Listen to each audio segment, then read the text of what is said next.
સાહેબ બંદગી સાહેબ સતગુરુ ચતુર્ભુજ કિચનમાં તમારું સ્વાગત છે। આજે આપણે બનાવીશું સુરતી ઊંધિયું, જે ખાવામાં ખૂબ જ ટેસ્ટી અને બનાવવામાં ખૂબ જ ઇઝી છે। જો તમે ચેનલ પર નવા હોય તો ચેનલને સબસ્ક્રાઈબ કરી લેજો, જેના થકી સૌથી પહેલાં વિડીયો તમને મળે।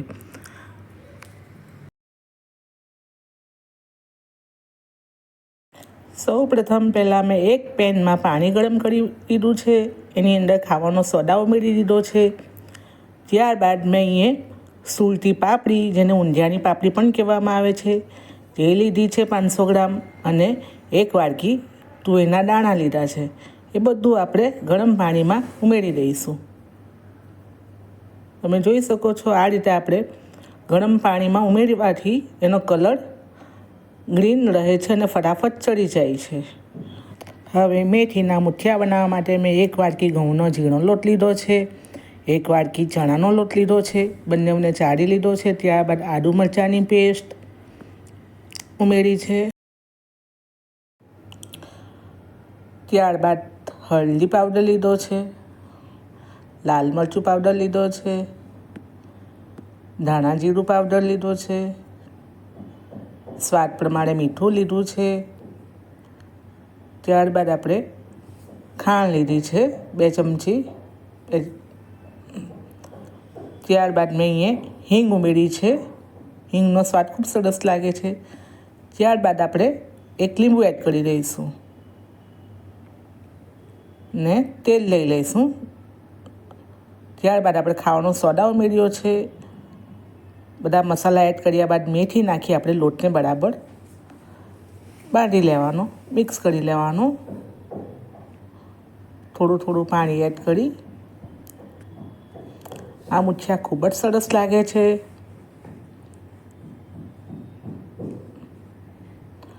લોટને આપણે કથણ જ બાંધવાનો છે, બહુ ઢીલો નથી રાખવાનો। બસ આ રીતનો લોટ આપણે બાંધીને તૈયાર કરી દેવાનો। હવે તેલ લગાવી, હાથ પર તેલ લગાવી આપણે ગોળ ગોળ મુઠિયાના ગોળા વાળી દેવાના, કાં તો પછી લંબગોળ કરી દેવાના। લોટ બાંધીને તૈયાર છે। આપણે હવે મુઠિયાના ગોળા ગોળ ગોળ વાળી લઈશું। ત્યારબાદ આપણે એને તેલ મૂકી તળી લઈશું।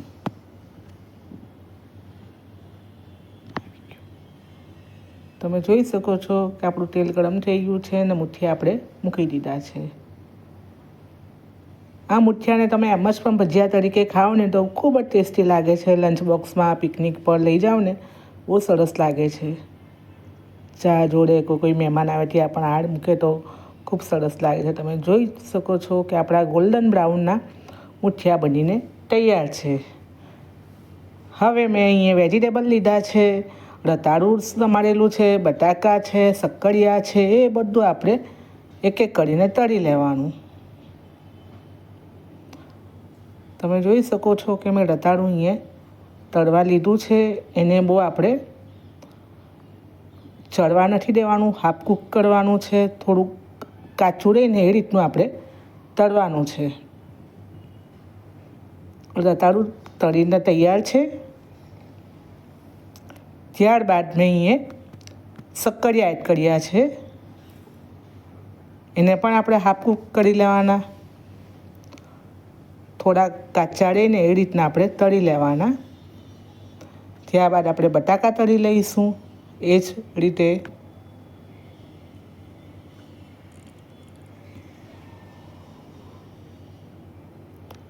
આ રીતે આપણે બધા વેજીટેબલ તળી લેવાના છે।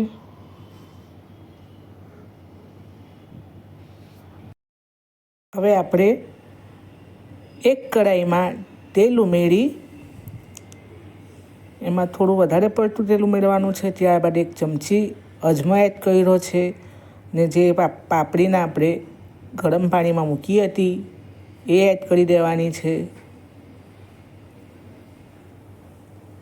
અને પાપડીને આપણે એમ જ ચડવા દેવાની છે તેલમાં જ। આપણે આમાં કોઈ પાણી એડ કરતા નથી।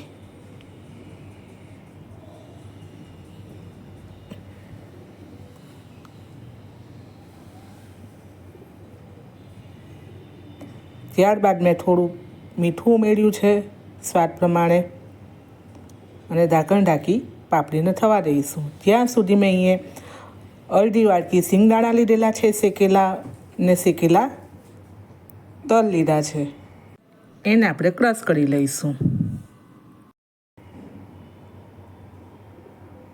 તમે પાપડીનો દાણો જોઈ શકો છો કે 10 મિનિટ બાદ આપણું પાપડી ચડી ગઈ છે. હવે મેં અહીંયા મસાલા માટે લીલું લસણ લીધું છે, કોથમીર લીધી છે અને મરચાં લીધા છે. એ બધું આપણે એક મિક્સર જારમાં ક્રશ કરી લઈશું. તમે જોઈ શકો છો કે લસણ કોથમીરની પેસ્ટ બનીને તૈયાર છે. તેમાં પીસેલા સિંગદાણાનો પાવડર અને પીસેલા તલનો પાવડર આપણે એડ કરી દઈશું. ત્યારબાદ મેં ગરમ મસાલો લીધો છે, ધાણા જીરું લીધું છે, હલ્દી પાવડર લીધું છે, સ્વાદ પ્રમાણે મીઠું લીધું છે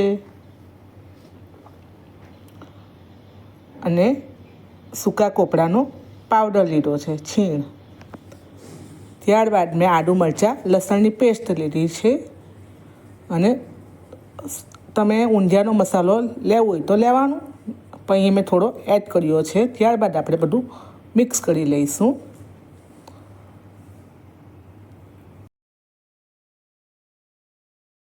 અહીંયા રેંગણ લીધા છે, જે નાના નાના સ્પેશિયલ ઊંધિયાના જ હોય છે. એ રેંગણ લીધા છે 5 થી 7 નંગ. ત્યારબાદ મેં મસાલામાં ખાંડ અને લીંબુ છેલ્લે એડ કર્યું છે. બરાબર મિક્સ કરી લેવાનું. હવે આપણે મસાલો બરાબર તૈયાર થઈ જાય છે એટલે મેં એમાં થોડી હિંગ ઉમેરવાની બાકી હતી, તે ઉમેરી દીધી છે. ત્યારબાદ આપણે મસાલાને આપણે રેંગણમાં ભરી લઈશું અને રવૈયા તૈયાર કરી આપણે પાપડીમાં મૂકી દઈશું. રેંગણને બહુ ચડતા વાર નથી લાગતી, એટલે પાપડી ચડી જાય પછી જ મેં રેંગણના રવૈયા મૂક્યા છે. નાના નાના છે એટલે ફટાફટ ચડી જાય છે, એટલે મેં છેલ્લા જ એડ કર્યા છે. તમે જોઈ શકો છો એ રીતે બધા આપણે રેંગણના રવૈયા ભરી લઈશું ને આપણે બરાબર મિક્સ કરી લઈશું. અહીંયા મેં થોડી હલ્દી એડ કરી હતી. ગેસની ફ્લેમ સ્લો જ રાખવાની.